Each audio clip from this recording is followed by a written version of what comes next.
Bonjour à tous.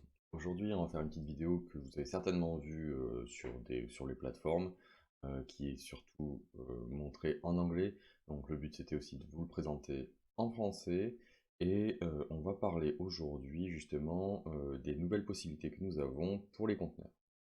On va voir que pour un conteneur, désormais, on peut y mettre la possibilité d'arrondir les coins. Et on va aussi voir qu'on a la possibilité d'y faire de la surbrillance et donc d'éviter de jouer avec des images SVG ou de faire du HTML que l'on paramétrerait pour faire cet effet de surbrillance. Alors je vous invite de suite à passer sur l'écran. Sur notre écran ici, j'ai déjà paramétré en fait un certain nombre de choses. Comme on peut le voir, donc j'ai un conteneur ici bleu où j'ai rentré mon radio qui va me permettre de jouer justement sur les surbrillances pour le fait que quelque chose soit en démarcation du reste. Et ici j'ai créé donc un autre conteneur où là je vais juste m'amuser à jouer sur les bords. Donc si je prends mon petit slider ici, ben, je peux décider qu'il n'y a pas du tout de coin, enfin que le coin soit un angle droit et pas un rond, un arrondi. Je peux très bien dire que celui-là, il est complètement rempli. Bah, celui-là aussi, peut-être, ou non, pas du tout. Et celui-là, à fond. Voilà. Mais je peux très bien faire autrement. Et j'ai aussi paramétré du coup la possibilité de se dire, ok, je veux jouer directement sur les 4 arrondis, ce qui change mes différents sliders sur les côtés. Et quand je reviens à 50, voilà, les 4 autres du coup se remettent à 50. Et on voit bien notre arrondi ici. Je peux très bien décider que mon conteneur n'est pas d'arrondi, cela ne change pas. Hop là, on va remettre à 50, hop là. Et donc la nouveauté aussi qu'il y a, c'est cette surbrillance. Donc quand on passe de non à light, on la remarque pas trop, mais on voit quand même qu'ici on a une différence. C'est pour ça que j'ai fait exprès de mettre mon conteneur un peu par-dessus, puisque du coup la surbrillance se fait sur les bords, mais pas forcément partout, et surtout sur la partie basse et la partie droite. En semi-light, on en voit un petit peu plus. Pareil, on a un. Et on peut aller jusqu'à du extra bolt, où là, vraiment, on a l'impression que les éléments sont détachés les uns des autres. Et on voit justement cet effet d'ombre dessous, par exemple, mes sliders ici, ou mon conteneur ici. Voilà. Donc, rien de bien sorcier.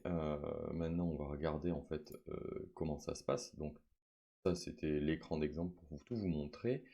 Si maintenant je décidais de rajouter un conteneur, donc je vais prendre mes dispositions. Dans mes dispositions, je vais chercher un conteneur. Là, dans ce conteneur, je vais le mettre décalé comme c'est histoire qu'il ne soit pas sur les autres et que vous puissiez le voir correctement.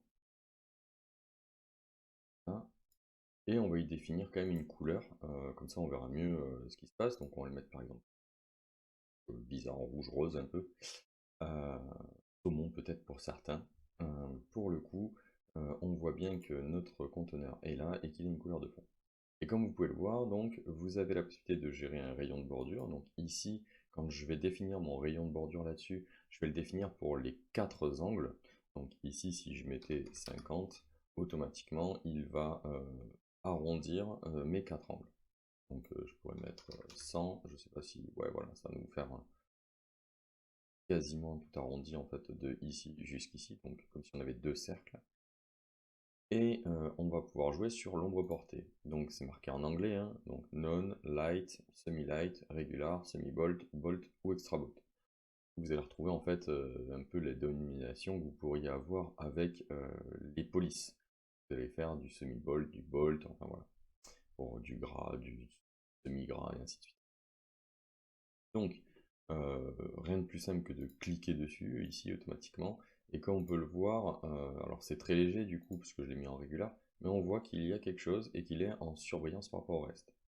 Ensuite, en fonction de l'endroit où sera situé du coup votre conteneur par rapport aux autres, donc là il est dessus, donc forcément, si je vais faire exprès, je vais le mettre en extra ball comme ça se voit bien, on va bien voir une surbrillance, quelque chose qui est au-dessus de cet élément-là. Mais j'aurais très bien pu dire que ce conteneur du coup était tout à fait en bas, hop là, et à partir de là, c'est l'autre qui prend le dessus, qui passe par-dessus, et on se retrouve avec cet exemple-là où on peut avoir l'impression de surélévation des différentes couches de conteneurs. Donc j'espère que ce petit contenu très rapide, mais qui vous présente cette fonctionnalité-là, vous aura plu, et je vous dis à bientôt pour une nouvelle vidéo.